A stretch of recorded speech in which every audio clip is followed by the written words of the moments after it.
Well, good afternoon and welcome to Hudson Institute. I'm Ken Weinstein, President and CEO of Hudson Institute. We're gathered here today for an event on the past, present, and future of election interference, certainly a subject that has been driving news headlines around the world. It's a pleasure to welcome back an old friend of Hudson Institute, former NATO Secretary General Fogh Rasmussen, who will keynote this event before we hear from former Secretary of Homeland Security Michael Chertoff and former Canadian Justice Minister Allan Rock on the challenge of assuring election security and election integrity. Of course, here at Hudson Institute, in both July and in October, we had leading officials from the Trump administration from this very podium warn of the significant potential for election interference from overseas. In July, it was the Director of the Office of National Intelligence, Dan Coates, who warned of Russian manipulation of social media, in particular in the lead up to the midterm elections, and talked about the red light blinking red. Drove significant news headlines right before the Helsinki summit. And here in October, Vice President Pence warned that China's attempts to interfere in our politics and elections went beyond what Russia was doing. Of course, as artificial intelligence develops, technology becomes more sophisticated, the threat grows, and it becomes more complex to try and defeat it. In the face of attempts at election interference, former Secretary General Rasmussen and former Homeland Security Secretary Chertoff formed the Transatlantic Commission on Election Integrity. They co-chair it. The commission was announced at the Copenhagen Democracy Summit this past June. And we're delighted to welcome 3 members of the commission, the third being, of course, former Justice Minister Rock here today.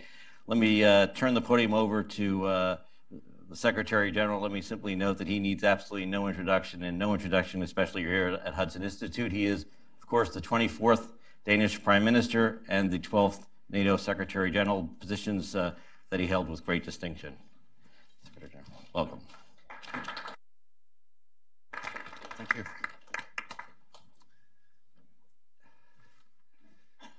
Thanks to Ken for hosting us today at the Hudson Institute. It's a great pleasure to be back here.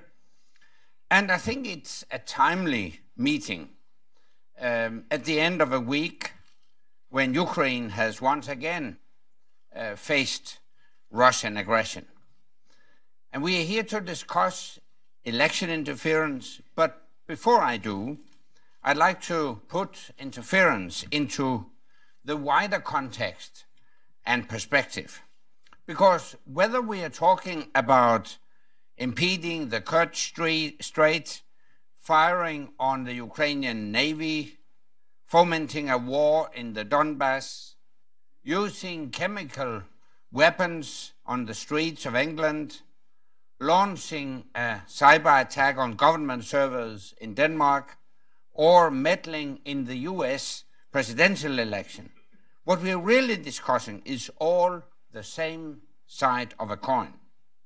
Because all of these tactics seek to achieve President Putin's wider ambition of destabilizing the West, dismantling the NATO alliance, and exacerbating fear and discord throughout the democratic world.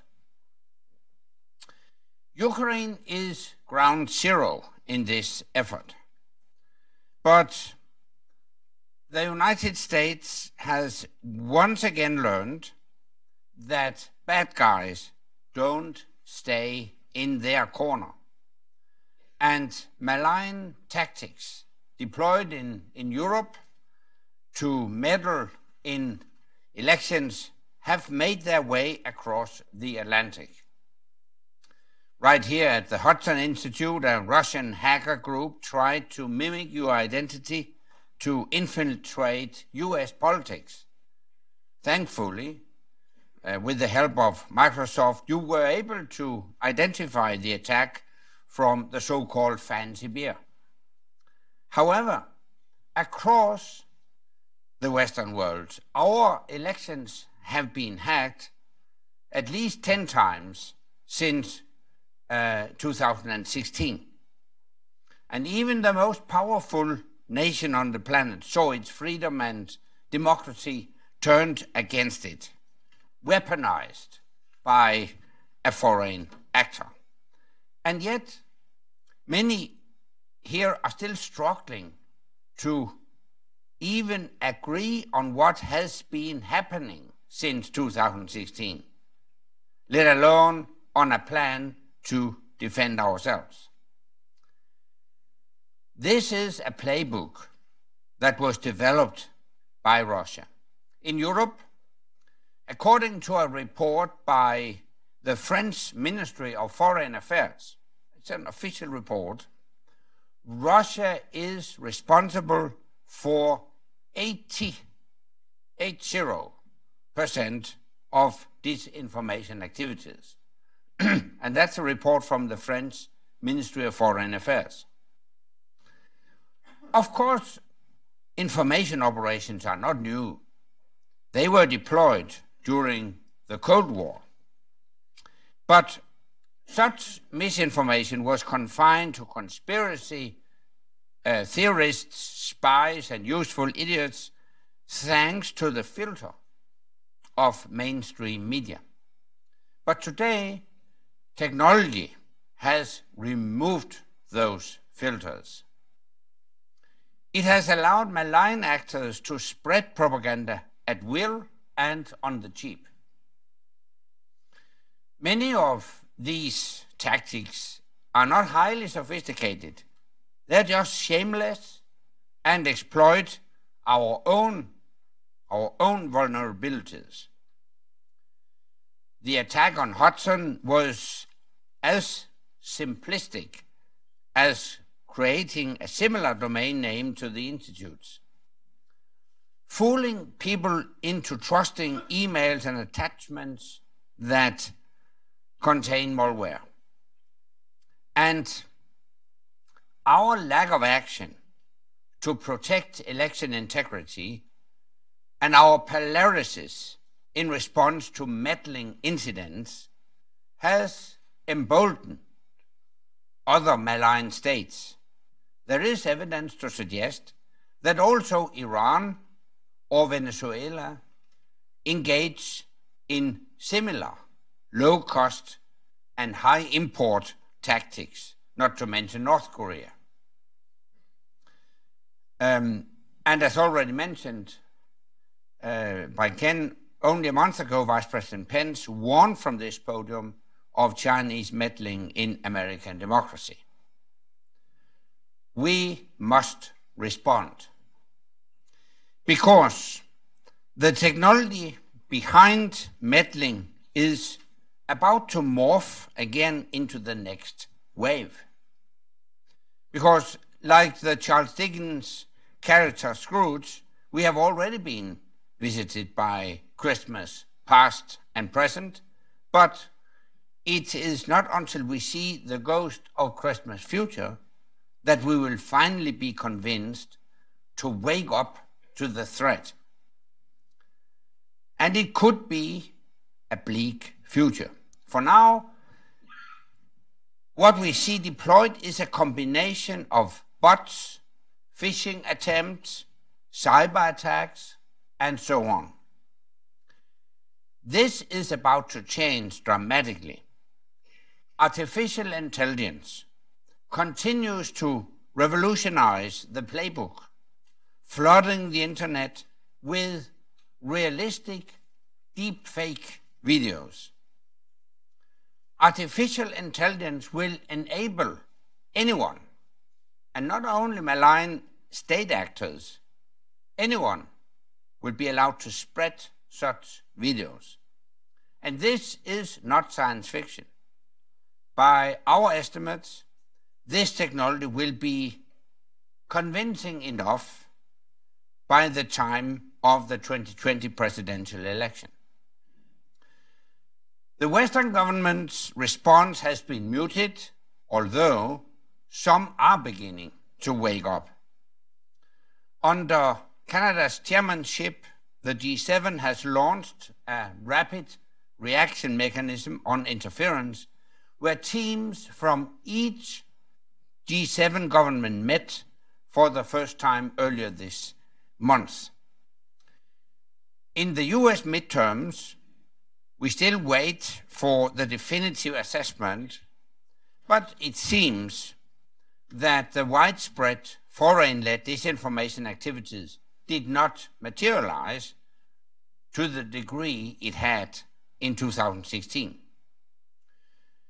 Measures taken by both the Department of Homeland Security and platforms themselves might have helped in reducing risks. However, it should be noted, the federal government still logged more than 160 instances of suspected interference since August 1, and an increase to about 10 instances a day in the few weeks before the midterms. Well, a cynic could easily say this is not surprising.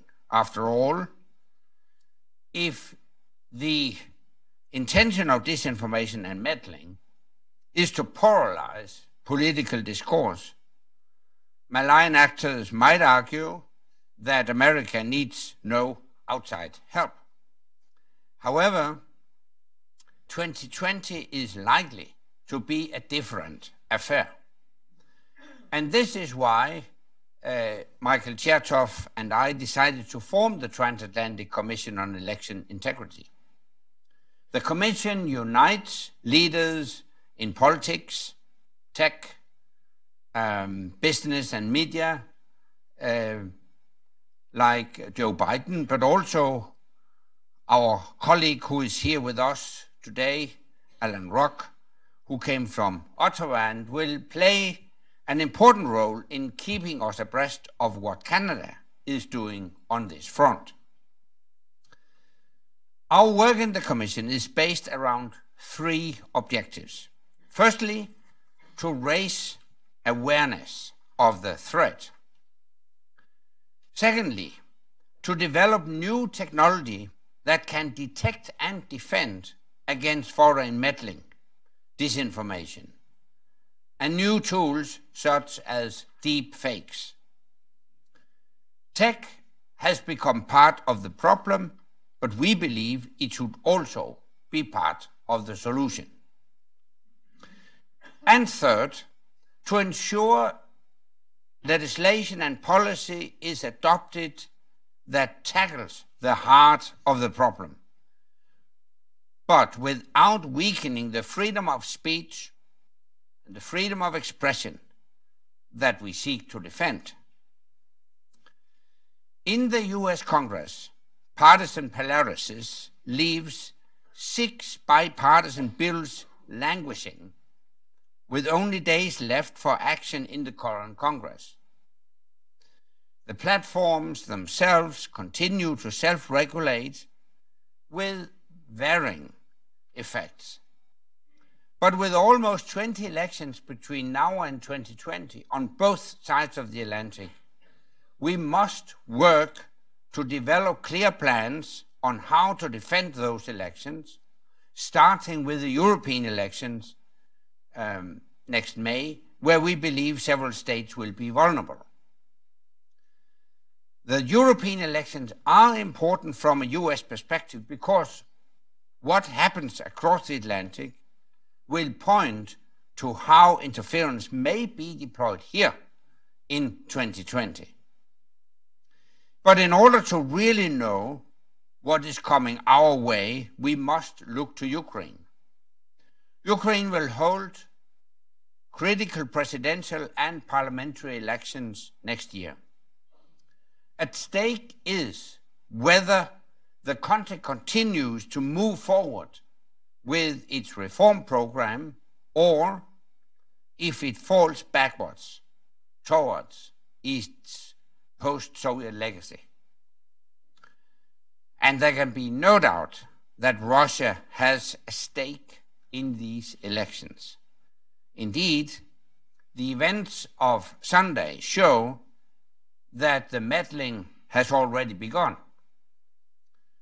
Ukraine will be ground zero in testing new forms of interference and hybrid warfare to be transplanted into the playbook for future elections across the West.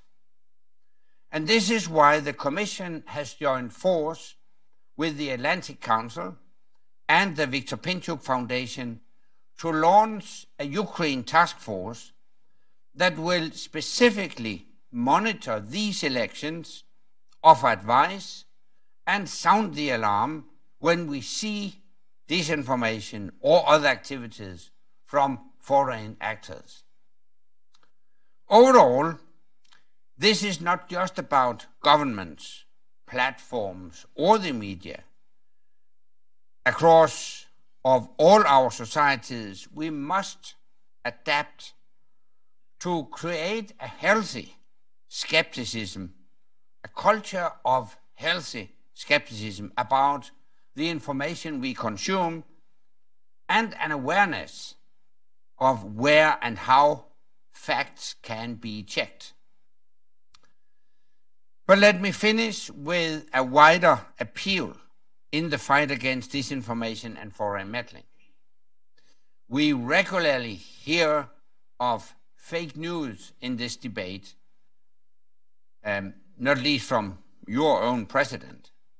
However, election meddling and disinformation of today is not aimed at spreading lies. Instead, it seeks to distort reality, play to existing biases, or exploit people's legitimate concerns.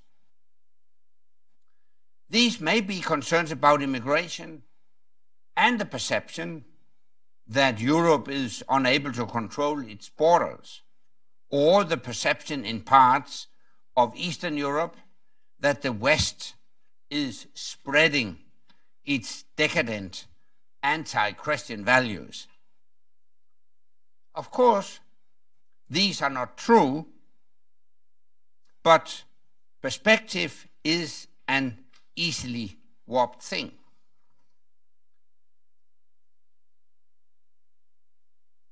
I think that to fight this menace, we must be tough on disinformation, but we should also be tough on the causes of disinformation. And by that I mean that we must address in the mainstream the causes and concerns and grievances that these autocratic regimes can exploit. Russia and other malign actors are pulling at a thread, but we are the ones who have created the threat. We must do better with robust policies that tackle migration, spread the benefits of a global economy, and make people feel that politicians are delivering on their promises. Because on both sides of the Atlantic, we face the same threat: the gradual erosion of our democratic rules-based order at a time when autocrats are rising.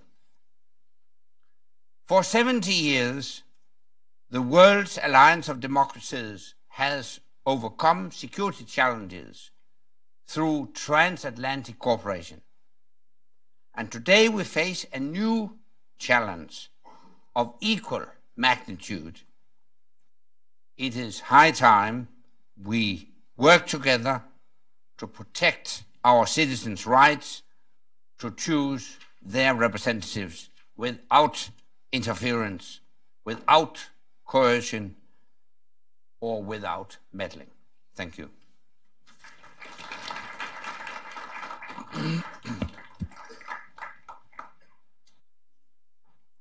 Thank you, Mr. Secretary General. Now it's my pleasure to introduce Secretary Michael Chertoff, the second U.S. Secretary of Homeland Security, served with great distinction under President George W. Bush. He was the co-author of the USA Patriot Act and, of course, previously served as a United States Circuit Judge of the Court of Appeals on the Third Circuit, as a federal prosecutor, and as Assistant Attorney General. Secretary Chertoff.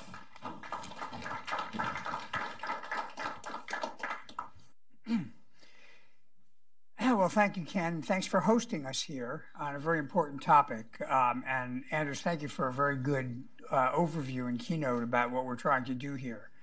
So I want to drill down on a couple of things. First of all, the experience we've had here in the United States, and then secondly, to look in particular at the way technology has both enabled the problem, but also may be part of the solution. I'm going to begin by talking about two separate phenomena we saw in the United States. One is the use of hacking and penetration in order to advance a political agenda and to disrupt social cohesion and trust in institutions. And the second is simply using what used to be called propaganda, but social media and even conventional media, again, as a way of undermining public trust and public cohesiveness. Now, I'm going to begin by saying that hacking into, for example, campaigns, political campaigns, is not new. It happened in the last several elections. It's a classic form of espionage. Foreign actors want to know what leading candidates are thinking about from a policy standpoint, and so they use various means to acquire that intelligence. What was different in 2016 was that the information that was stolen was, if I can use maybe a hackneyed expression, weaponized.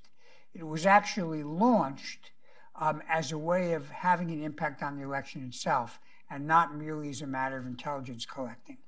So, for example, and we know this now because there was a very specific indictment issued through the Office of the Special Counsel. We know, for example, that the Russians focused on several hundred people who were affiliated with the Democratic National Committee, the Congressional Campaign Committee, and the Clinton campaign in efforts to penetrate into databases of these campaigns or these organizations in order to steal email. Again, that in itself is not particularly new. What is new is the emails were then selectively released, some of them under the guise of people who pretended to be just independent actors, and some quite notoriously now through WikiLeaks and Julian Assange.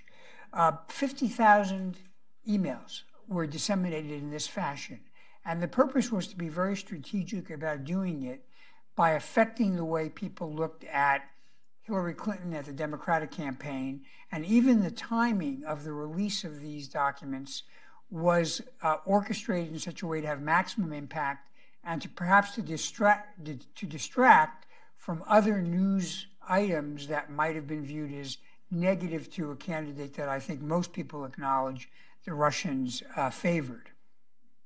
In addition to seeing what we can call the weaponization of this hacked material, we also saw the Russians targeted electoral databases, both at the county and at the state level, and in particular voter data registration bases. Now, I want to begin by saying, although the Commission is concerned about voting machines, there's a much broader playing field or surface area for attacks that might interfere with the ability to carry out an election. If you hack into a voter database and you alter names or you erase names, you can actually make it difficult for people to vote. You can create all kinds of obstacles to their even being able to cast a vote in the first place. And we saw over 20 databases in the United States targeted by the Russians during the period running up to 2016. In the case of the state database in Illinois, 500,000 voters had their data stolen. Now, what's going to happen with that data, or what use might have happened with the data, is still a little bit unclear.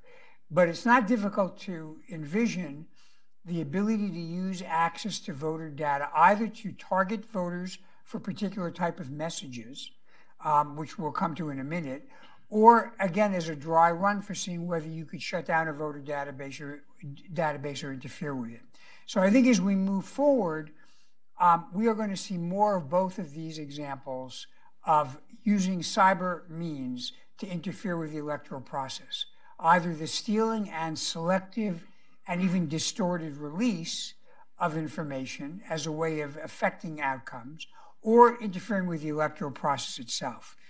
And as we're going to see, the technology is only going to make this more damaging and more dangerous to the process. If we stand back, though, from the hacking and the actual cyber attacks, we get into a broader set of issues that Anders talked about, which is what is sometimes called active measures or information operations. In the old days, we called this propaganda. This is not new. I'm old enough to remember back in the days of the Soviet Union, it was common to have Soviet propaganda and Soviet efforts to infiltrate various kinds of left-wing organizations or to propagate falsehoods. So the same tactics were used. They just weren't nearly as effective as they are now because, first of all, the Russians were not as sophisticated as they've become. And second, they didn't have the tools to get the kind of reach that they now have. They didn't have the analytic tools that allow them to know who to target and what kind of messages to send. And they didn't have social media, which allow you to disintermediate information by bypassing gatekeepers or editors and going directly to people, often pretending to be their friends, so there's an air of credibility about the message that you're sending. These developments made information operations in 2016 much more damaging and much more effective than they would have been 50 years ago. And what we saw the Russians do was pick, as Anders said, on genuine social issues that are of concern in the United States and amplify both sides of the issues. So you have people masquerading as Black Lives Matter people and people masquerading as anti-Black Lives Matter people. You have people pretending to be pro-immigration and those pretending to be anti-immigration. And the idea was not necessarily to advance a single approach, but simply to create conflict and disagreement by encouraging both sides to escalate their activities. Or by saying, for example, in the case of one of these fake organizations or groups, minorities shouldn't bother to go vote in the polls because it doesn't make a difference anyway. These are efforts, again, to stir the pot. We also saw advertisements being deliberately promoted by using botnets or troll farms in order to generate what appeared to be popularity on databases by showing a lot of likes or driving things up a search engine, which then again creates an appearance or a resemblance of validity on the theory that the so-called wisdom of crowds has validated the information. In fact, it was the wisdom of botnets that validated the information. So, and finally, we saw the use of data in a very specific way to target particular messages. The most notorious example of this, obviously, was the way Cambridge Analytica took some of the data that they got from Facebook and data that I don't think Facebook realized they were getting, and then were able to use that in order to micro-target people with particular messages. Now, I don't know that we can say what exact impact all of this had, and I don't know that anybody's been able to demonstrate that it was outcome determinative, but it clearly did affect the way people looked at these issues, and to be fair, the way the mainstream media covered the issues, because quite cleverly the Russians understood once you've launched these issues into the ecosystem, the mainstream media will often amplify them because they, in a sense, can't avoid the fact that it's newsworthy. And also they're attracted by the fact that these stories tend to get a lot of viewers or listeners, and that is revenue.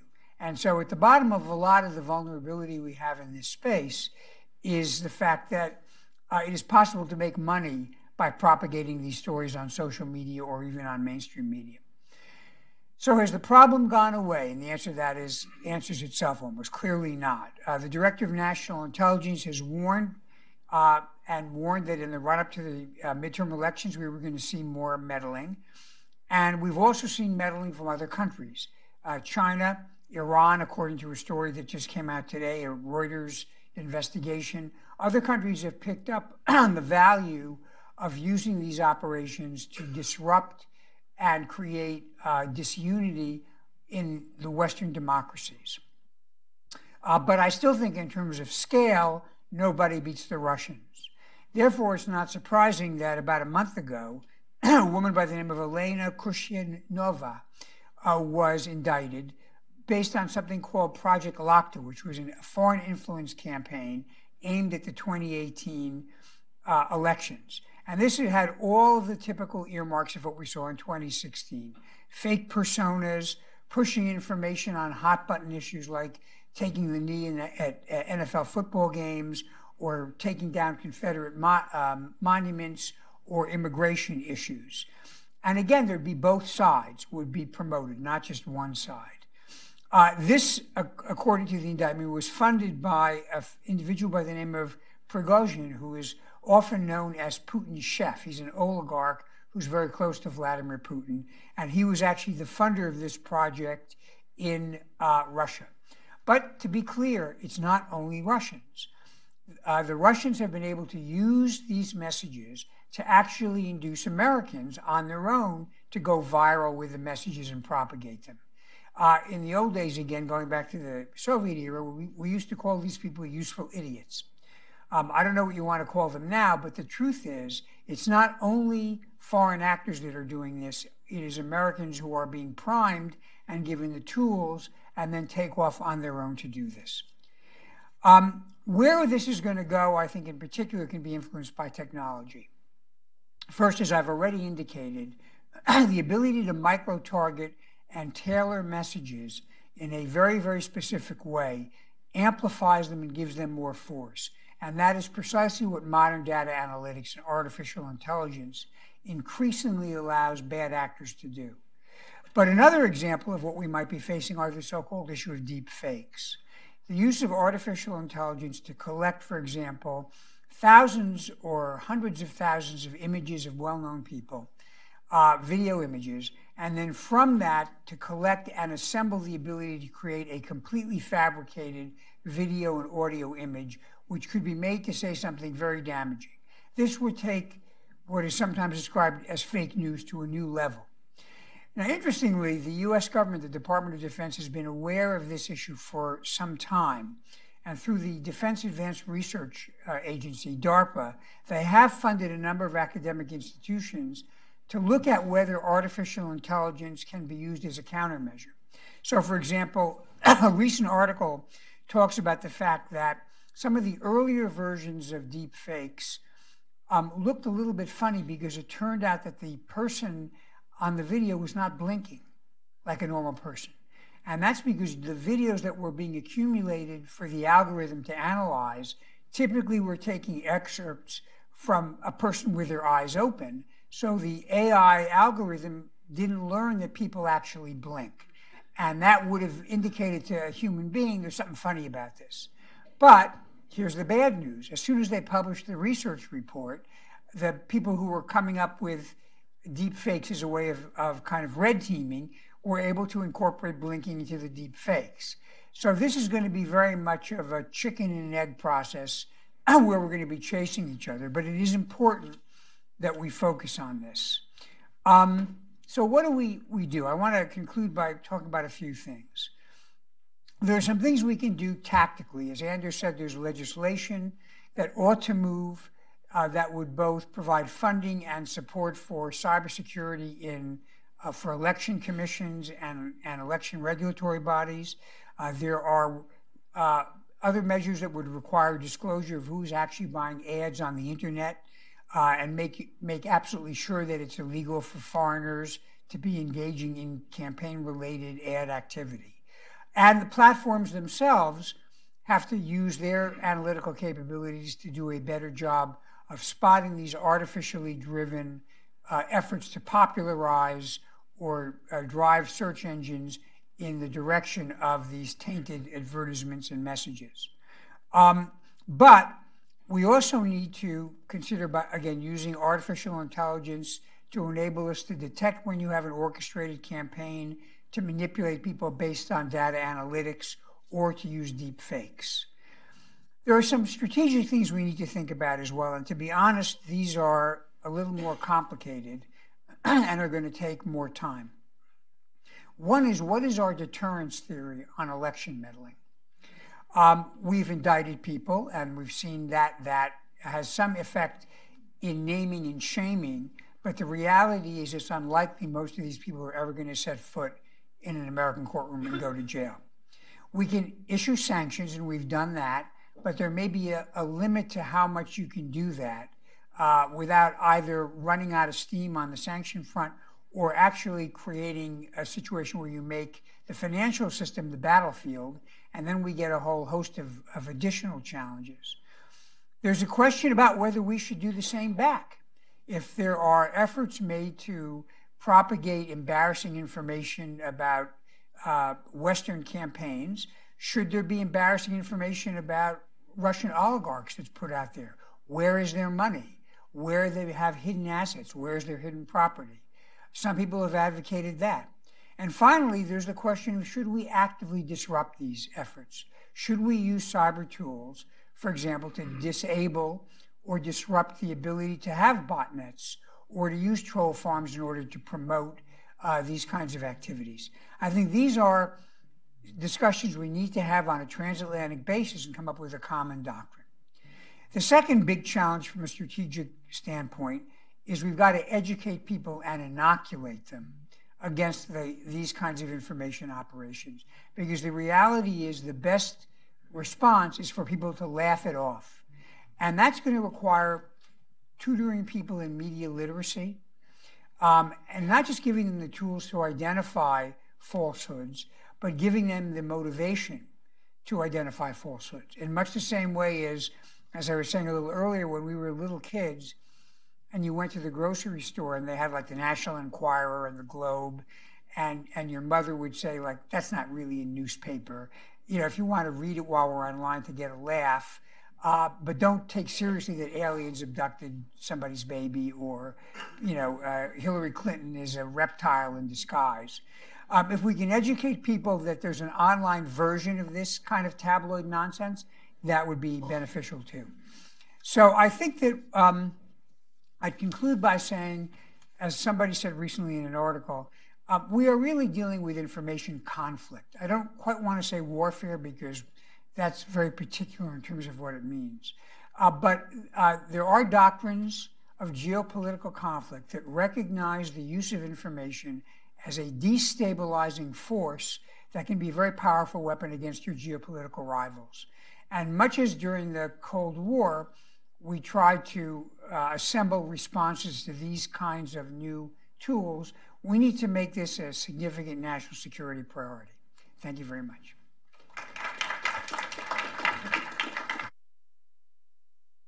It's terrific. For addressing this complex set of issues so clearly. Our last speaker is Allan Rock. He's a distinguished Canadian public servant who served as ambassador to the United Nations, and previously in the cabinet of Jean Chrétien. Prime Minister Jean Chrétien served as both Justice Minister, Health Minister. Most recently, he was the president of the University of Ottawa, and he's also a member of this Commission on Election Integrity. Welcome. Thank you. Ken, thank you. Ladies and gentlemen, I'm delighted as the newest member of the Commission to have this opportunity to introduce myself and to say how delighted I am to be part of an extraordinary group that's taking on in a systematic way one of the great challenges of our time.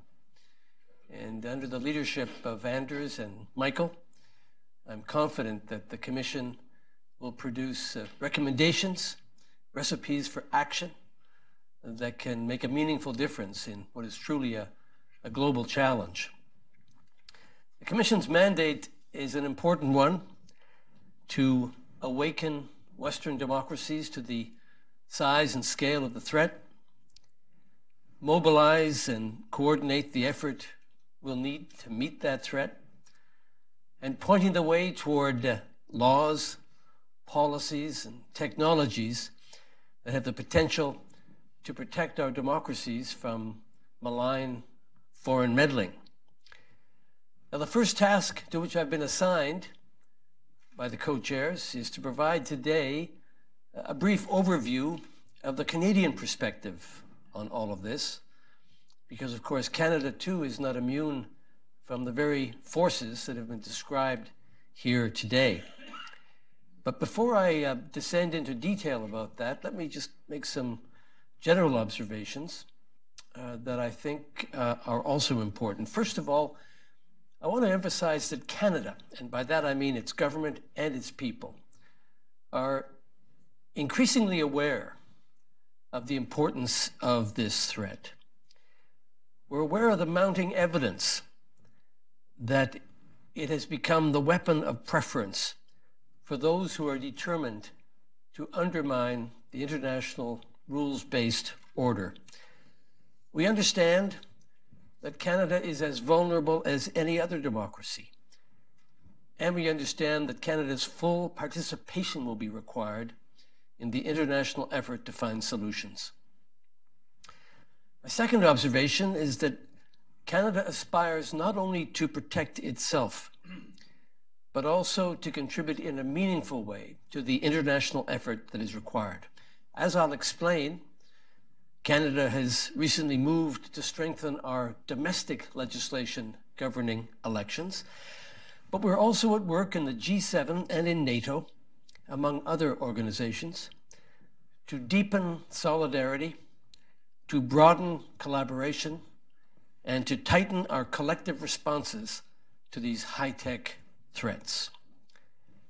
Third, there is, I believe, a developing consensus in Canada that effective responses to all of this will only be found by engaging a variety of actors in a number of ways across several disciplines toward a single goal. That means, of course, the security establishment, to be sure, but also legislators, media, civil society, academics, the tech sector, and as Michael so persuasively pointed out, the public as well. The threats we face are complex and diverse. The defenses that we mount must be the same.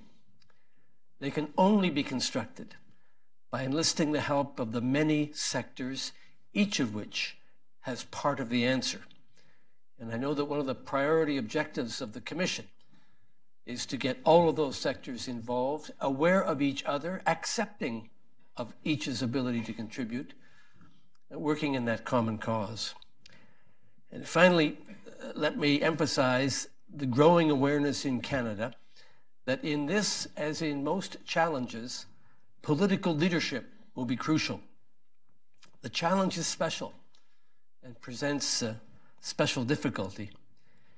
It will require a bipartisan response. This is not about one party or the other. It's about the very nature of democracy itself. It will call for credible voices. It will call for us to call upon the public's trust. And all of that at a time when bipartisanship, the credibility of politicians, and the trust by the public in our leaders are in very short supply. So the challenges are great, and the consequences of failure are even greater. And that's why I'm so happy to be part of the Commission and the effort it represents. Now let me just briefly deal with the Canadian scene. I'll start by saying that we too have seen cyber attacks intended to affect our political discourse and the outcome of our national elections. The Canadian security establishment, the security agencies, our national police, and Parliament itself have all been engaged in examining the nature of the threat and putting together evidence to try to better understand its nature and its source. Clearly, the Russians were involved in our last national election, trolling, promoting extreme views, focusing on our Magnitsky legislation, which the Russians find particularly irksome, engaging Twitter and Facebook, and increasingly active in the French language. 9 of our 34 million Canadians are Francophone, And the Russians are now starting to use their French language capacity to direct their misinformation there. They've recently launched the French language RT network.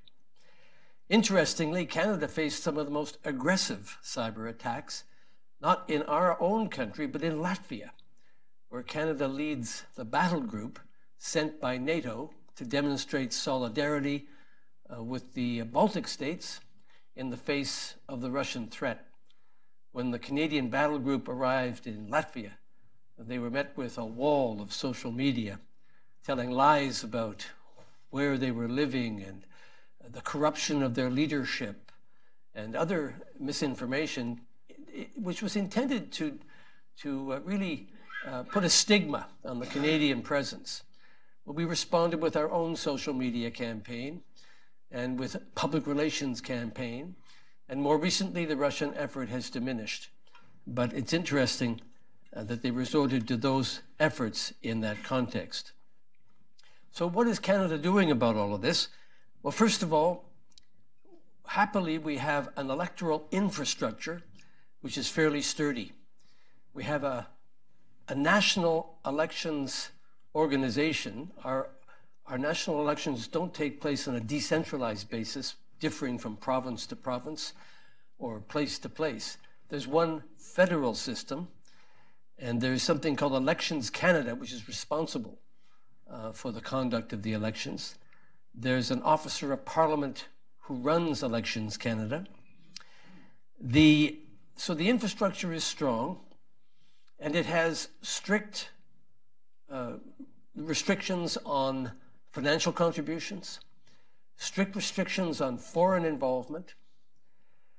Last year, our government introduced new legislation to strengthen the Elections Canada Act, to make it very clear that foreigners were not to contribute in any way, were not to purchase advertising during the electoral or pre-electoral period, to strengthen the ability of Elections Canada to investigate and to punish transgressions of the legislation.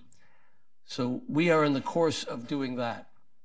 The government has also announced the investment of almost $1 billion to create a consolidated cybersecurity center, bringing together into one place those across the government who are engaged in cybersecurity measures. That center will be operational by 2020, and the objective is to create a more effective presence in the cybersecurity scene.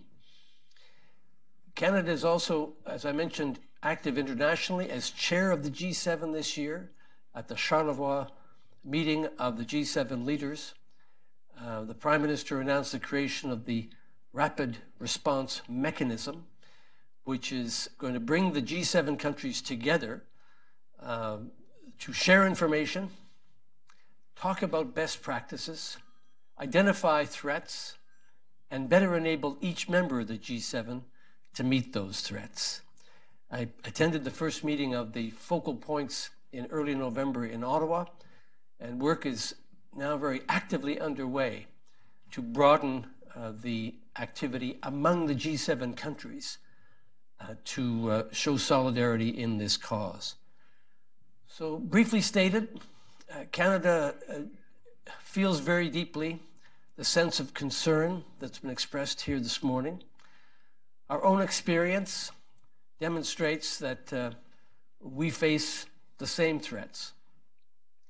And we are operating on the conviction that we must not only safeguard our own electoral system, but we must contribute in a very constructive way to the international effort to face these threats down.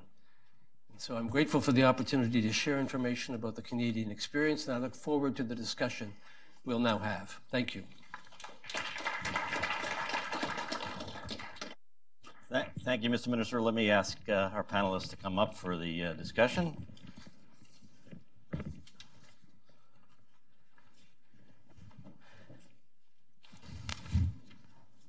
And let me, first of all, thank each of you for the fascinating and somewhat daunting presentations. This is a massive challenge. It's a challenge It is obviously a technological challenge. It's a security challenge. It's a societal challenge. And let me first ask you, Mr. Secretary General, as you look at the NATO alliance, what are the best ways that we can cooperate on these challenges? I mean, we obviously have very different forms of government with our Congress, the parliamentary system, variations in the different kinds of parliamentary systems, different kinds of attacks facing different countries, different outside actors wanting to target different countries.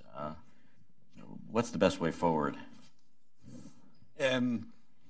While, of course, countering meddling in elections transcends the limits of what NATO can do, NATO has, of course, a role to play, not least when it comes to cyber security.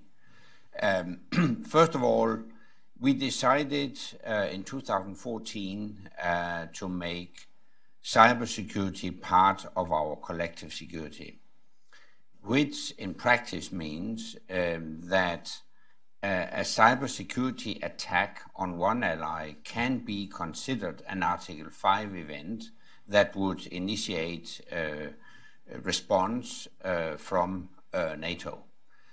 That's for the first time we have declared that cybersecurity is part of NATO's collective security.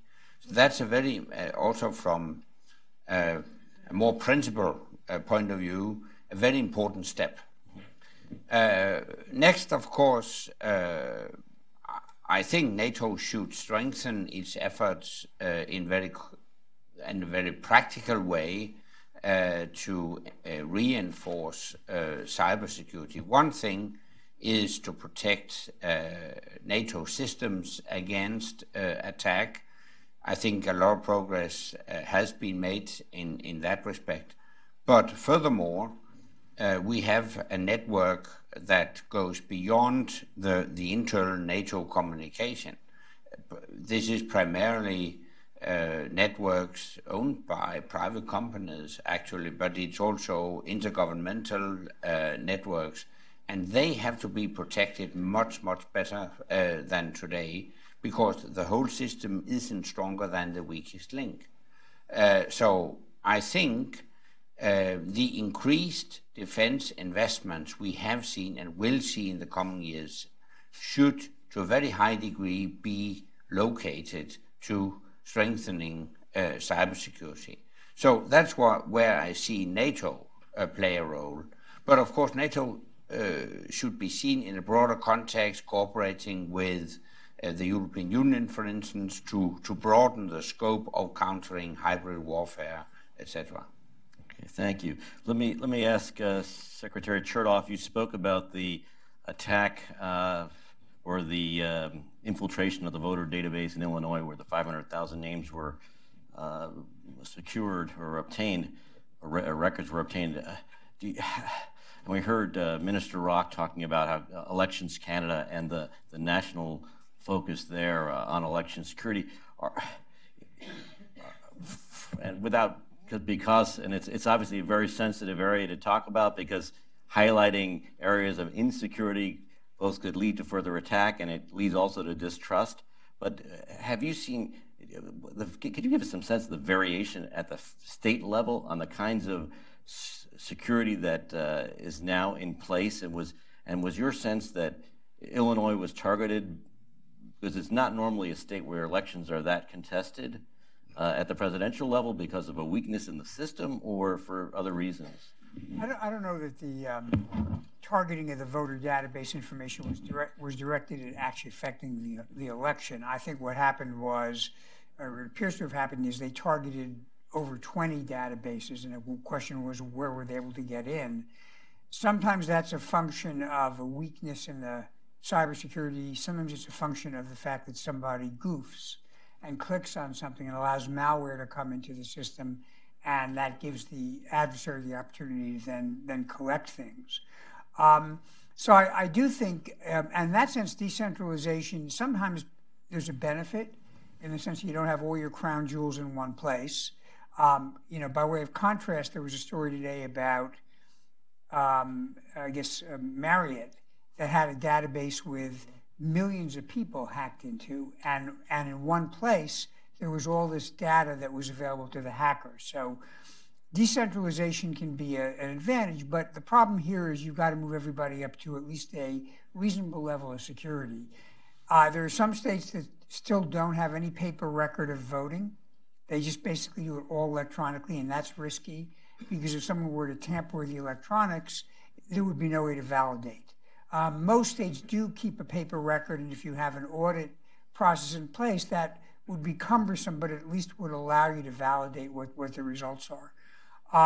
So I think one of the things we need to do is to just generally raise to at least a reasonable level the cybersecurity in both the voting tabulation process, but even in some ways in a more challenging way, the registration and database process. Thank you. Minister Rock, let me ask you, you mentioned in particular the Russian attempts at interference in the most recent Canadian elections and the focus both on Francophone and Anglophone Canada. Were there other foreign actors? I'm thinking in particular of the Chinese. Were there any sense of other foreign actors also tried to influence or tried to become or challenge election integrity in Canada? I think it's very likely. I think the biggest fingerprint was left by the Russians, but I think the feeling is that they were not the only malign influence. I should mention as well that one of the tactics the Russians used in Canada, and it may be the same here in America, Michael, is they targeted their diaspora and tried to rile them up and get them active and interested in controversial issues and taking positions. Regarding the diaspora, it's almost one of the assets available in the jurisdiction that they could use for this purpose. So I think it was fundamentally the Russians. The figure 80% was given for the European scene. I wouldn't be surprised if it's about the same in the Canadian context. They're certainly the most active, committed, and capable actor. There was a reference, though, in some of the material I was reading about the Venezuelans becoming involved in Europe. I think it was in the Catalan referendum. Yeah.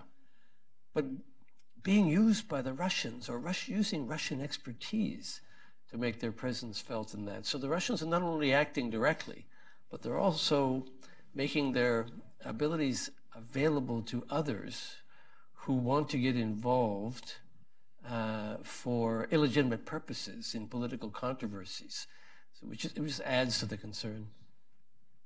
Thank you. Let me turn one final question over to the panel before opening it to the audience, and that's the Ukrainian elections, which are the big enchilada, as it were, for those who care deeply about the extent of Vladimir Putin's strategy to fight back against Western values and principles in Eastern Europe. Ukraine itself is a country that is well known as an origin point for numerous cyber attacks, both in eastern Ukraine and in western Ukraine. It is a place where there are extraordinary groups that are quite capable themselves of launching attacks. Does that itself present a problem to the integrity of the elections there? Well, yes, of course, that's part of the problem. But I think the Ukrainians have made significant progress in protecting their own systems. They do have many problems and challenges in Ukraine, but actually, in particular, the young generation in Ukraine is quite skilled when it comes to the use of social media and the handling of information technology. So I think on that front, the Ukrainians are much better off than they were in the past. I think the problem is another one. It is related to the fact that the Ukrainian people has many, I would say, legitimate grievances and concerns. and they can very often point to politicians who didn't keep their pledges and promises. In local communities, they're still struggling to get a decent level of living in daily life. And all that is exploited by Russia. Actually, I don't think a majority of the Ukrainian people want to change the current direction towards the European Union and NATO and turn their interest towards Russia again. I don't think so. But what Putin aims at doing is to exploit the grievances and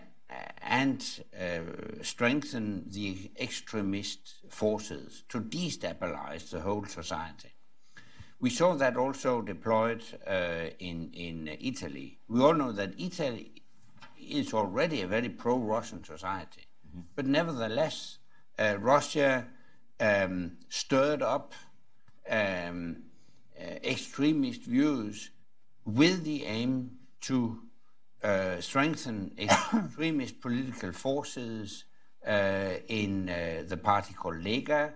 It's a nationalist right-wing party, and the Five Star Movement. And by that tries to destabilize the Italian democracy. So I think that is the main problem in Ukraine as well. Okay. Well, thank you. Let me ask if Secretary Chertoff has anything or specific concerns about the Ukraine election. Well, I mean, I think we've seen Ukraine as a test bed for a whole series of Russian tactics, not just election interference, but Christmas time, 2015 and 2016, the lights went out because there were attacks on the electric grid. NotPetya was the ransomware attack that was embedded in an accounting software package that's widely used in Ukraine. And ultimately, it shut down not only a lot of Ukrainian institutions by locking up their data, but a company like Maersk, which had a Ukrainian office, wound up getting infected and they lost millions of dollars. So I would expect in the run-up to the election, it's not just going to be information operations. There's a story today about the Ukrainians no longer allowing men of a certain age to come in from Russia. We could easily see an escalation of physical attacks like we just saw with respect to these naval vessels. So I do think, unfortunately for the Ukrainians, they're the petri dish for the so-called Gerasimov doctrine, where you use all these various tools to disrupt and ultimately disarm your enemy. Thank you. And Minister Rock, obviously Canada has a special relationship with Ukraine. External Affairs Minister Vreeland is of Ukrainian origin. There's a large Ukrainian diaspora community in Canada. What's the perspective from Canada as to the threat? Well, you're right. There's a strong connection politically and in family terms. Many Canadians of Ukrainian heritage settled our West, made a real contribution to the country. So we're watching very closely, and the minister has said that Canada will have a significant presence in terms of monitoring the election process and assisting any way we can in terms of capacity building, sharing information, because we perceive the threat as very real. And as Michael is saying, it really is the place where many tactics are being tried and evidence is being gathered. So we're going to be watching it with great interest. Okay, thank you. Let's now take questions and just make sure we have a microphone out there. Great. And please identify yourself and remember that a question is brief and ends with a question mark at the end, usually with an inflection upwards. Thank you. Thank you. Herb Rose, I'm wondering whether any cooperative efforts have been established between your organization and social media in this country as well as in other countries, and how effective that has been, if there have been cooperative efforts established. Yeah, we do. We cooperate, and parts of our activities are also sponsored by, for instance, Facebook and Microsoft. You're quite right. We cannot solve this problem without close cooperation with the tech companies and social media platforms. So that would be very important parts of our strategy. May I say that technology got us into this, and I think technology is going to help us get out of it. I think underlying everything that's been said here today is that if humankind has the wit to create the technology that produces deepfakes, then surely we have the wit turned to good, which will produce solutions. So I think relationships with the social media companies, relationships with Silicon Valley, relationships with the genius that produces this technology is essential in the effort to find solutions. So technology is both the source of the problem and perhaps the source of the solution. Next question. Garland. Thank you. My name is Lynn Garland. This question is for Secretary Chertoff. As you mentioned, the election infrastructure includes both the databases and the voting systems, and you mentioned to keep the voting systems less vulnerable, you can use paper ballots and audit the outcomes. What do you recommend to keep the databases less vulnerable? You know, this is a classic challenge of cybersecurity. The more open you have to have a database for various people interacting with it, the greater the vulnerability is. So there's no magic bullet. You need to obviously engage on election day with a wide variety of different polling stations, and people have to be able to get lists of who is eligible to vote.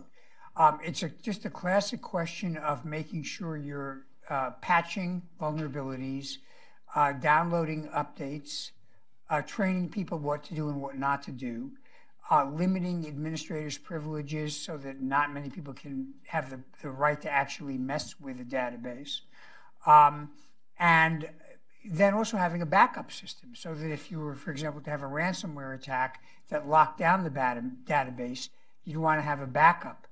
I hate to say it because it sounds like I'm a Luddite, but there's a really great thing called paper. Yeah. And sometimes having things on paper, it might be cumbersome and take time, but I guarantee you the Russians can't hack a piece of paper.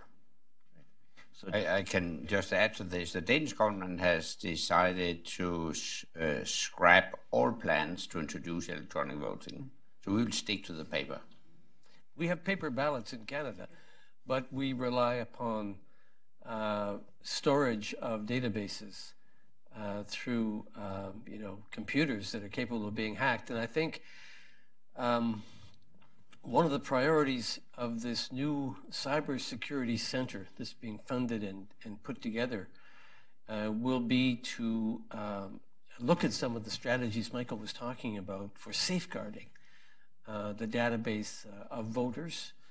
And as has been mentioned, there's an advantage to having a single national system and not having it decentralized, but there are disadvantages as well in terms of vulnerabilities, and we have to be very careful. Let me raise one other thing you need to think a little bit about, which is the combination of hacking into a voter database with other efforts to disrupt election day itself. So to give you an example, a somewhat different example, when they had that event over a year ago in Charlottesville with the right-wingers marching and then ultimately violence, there was social media amplifying both sides and encouraging them to get out there and arrive at the same place at the same time.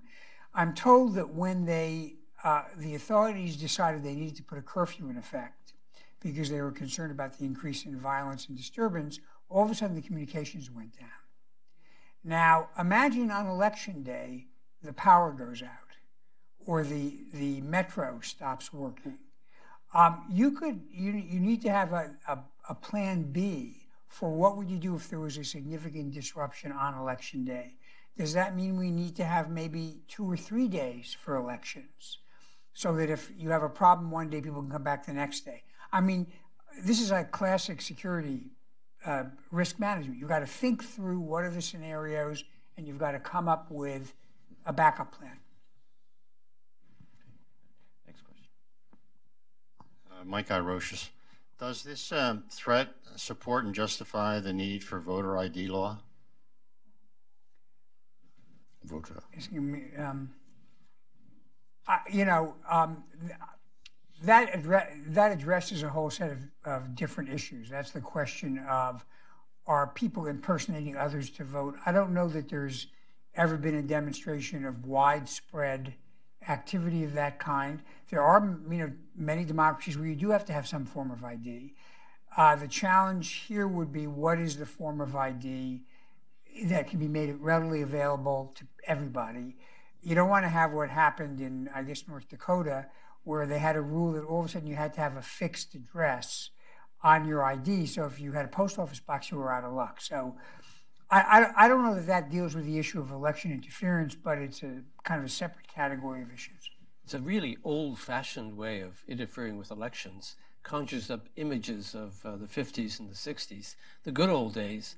In fact, the new legislation in Canada that I referred to, which strengthens, we hope, our Elections Act, reduces the requirement for voter ID. The last government, the government that was in office until 2015, had amended the Elections Act to require more pieces of identification and reduce some of the vouching provisions. The present government stripped those away, made it easier for voters to vote, because there was a concern that this was really voter suppression for partisan purposes. So we're going in the opposite direction. I think that voter ID issues are relatively small scale compared to the interference and meddling that we're talking about in this context. By the way, someday you'll have biometrics, and that'll do it. It'll be your eye or even your face, and that'll be your ID.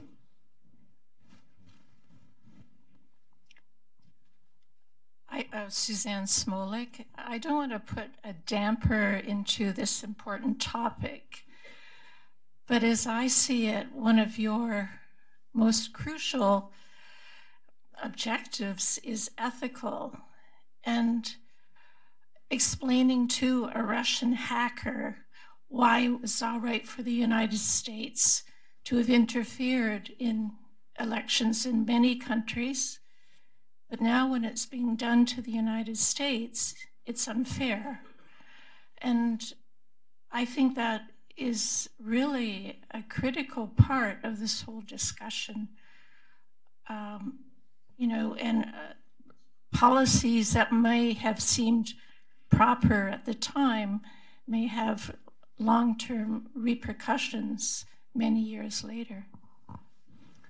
So let me say this. I mean, now, if you're talking about back in the 50s and the post-war period, I mean, you know, I don't see much profit in debating what happened 75 years ago. And, you know, I mean, the Russians killed 20 million people. You know, Stalin did. We don't have to get into that either.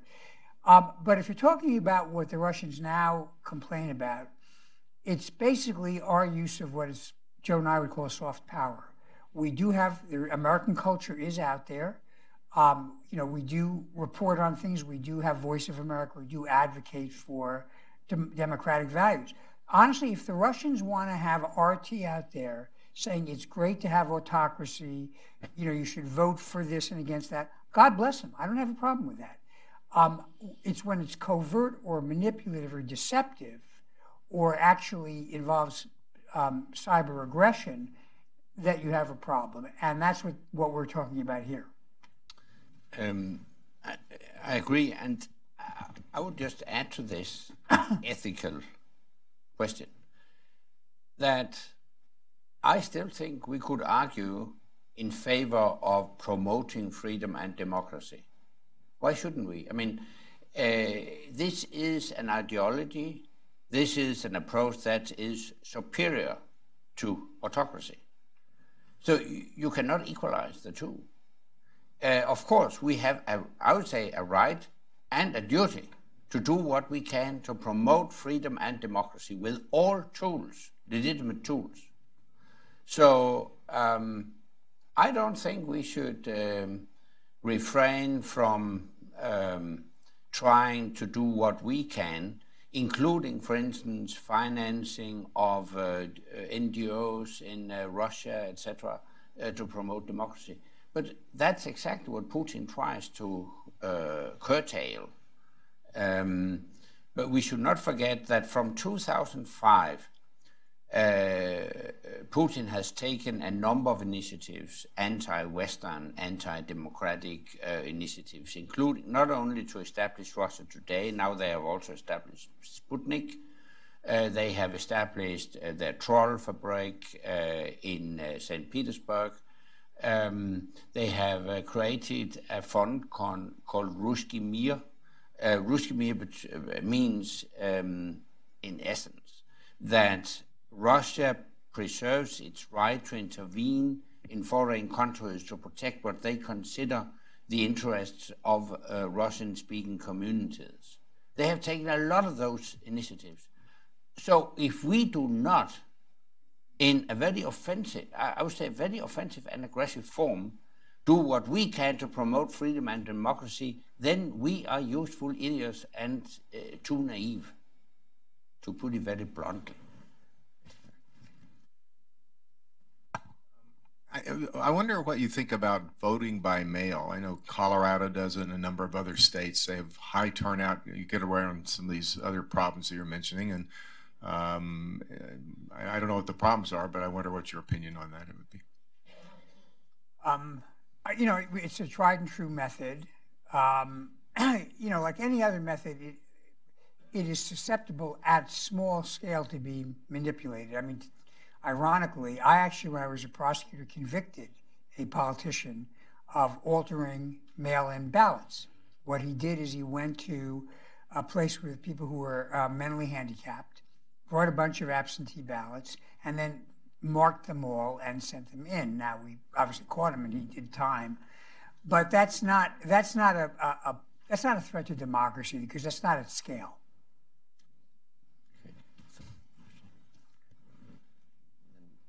Right here, and then, yeah. We'll have time for one more question after this. Well, I grew up in Chicago, so you guys are pikers compared to... I was waiting for this question. And I grew up under the mayor, which was not his son. Anyway, but my question really, it seems to me that the election day is a relatively minor problem and has some obvious technological fixes. It seems to me the more subtle and insidious dimension is the one that you, Secretary Chertoff, mentioned before, and that is the exacerbation of existing grievances with actual groups that are legitimately, quote, representing those positions, and then having a foreign country presenting bots and other kinds of things to pretend to be those kinds of groups. But how do you distinguish as a citizen in a reasonable way between the group that is a citizen and actually representing a position, whatever stripe it may be, and the use of media, subterranean media, whatever, to represent similar grievances in a more exacerbated way? To me, I don't know how what's the technology that fixes that if there are domestic groups that are actually representing these positions?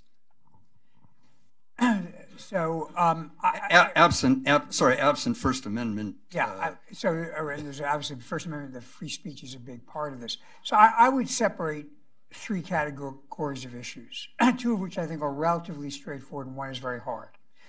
One is when you have search engines that are manipulated to make stories seem as if they're more popular than they are in order to propagate them. And where that's done artificially through a botnet or through an orchestrated campaign, I think the social media platforms are already getting better at detecting that and downgrading it or shutting it down. And that's where artificial intelligence can help you, because you can see a pattern to the way the stories are going viral that is not indicative of real human beings acting independently. So I think that's one category of issues. The other is impersonation. When people pretend to be somebody they're not, sock puppets. And again, I think increasingly technology will allow those to be shut down, and I don't see a free speech problem with that. The hardest problem is when you have falsehoods, putting aside a narrow category of things like incitement or defamation, where you do have free speech protection. And, if it's Americans being incited by foreigners as opposed to foreigners directly, There may not be a way you can shut that down. Now, when we were our commission, we were in Paris a few weeks ago, and we met with some members of the French National Assembly, and they've got a law which would allow people to go in front of a judge and shut down a campaign to propagate clearly false information over a wide variety of social media. But they don't have the same First Amendment issues that we do, which is why I came back to the point I made earlier. In the end, to inoculate against that, we've got to motivate people to care about understanding what the truth is. And that gets into a much more complicated set of social issues. I think Anders is exactly right. In the end, you've got to understand what is making people want to hear this or want to believe it.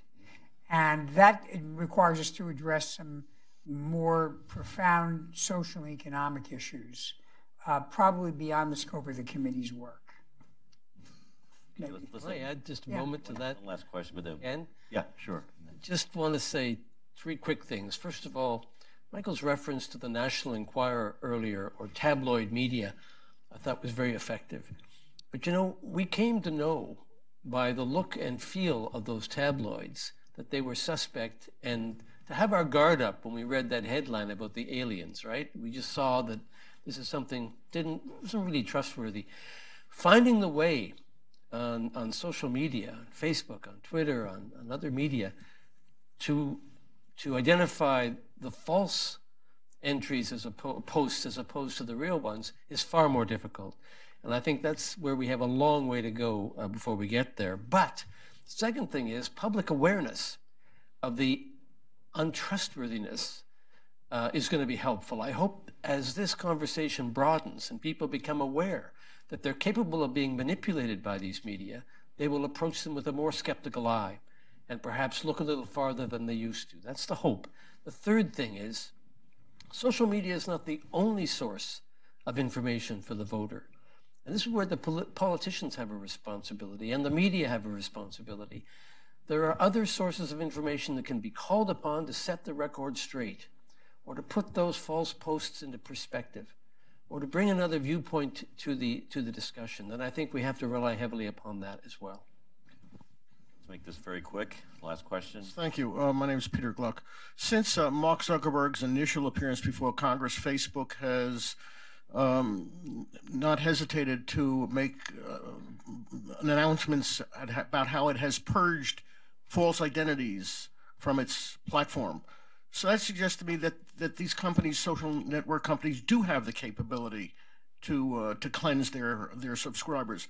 So what's the role of government regulation in this whole endeavor to get false identities, passing on misinformation out of the use of social networks? Yeah.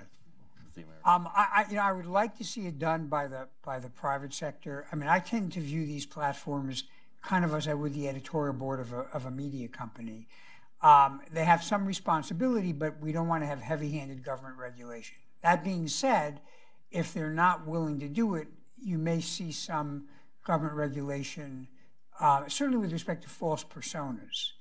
Where I get nervous is when you talk about, as for example, you get a little bit in Europe, some countries talking about you have to take down fake news or false news because I worry who's going to decide what's false. But certainly a fake persona doesn't present that same issue, and you could wind up with a rule that requires that. Well, on that note, let me thank our distinguished panelists. I think all of us will continue to follow the work of the Transatlantic Commission on Election Integrity. This is an incredibly complex and challenging set of issues, and they were very well articulated today. And I want to thank our audience and the Hudson Institute team as well. Thank you very much. Well done. Really So good. great. It's good to have you on board.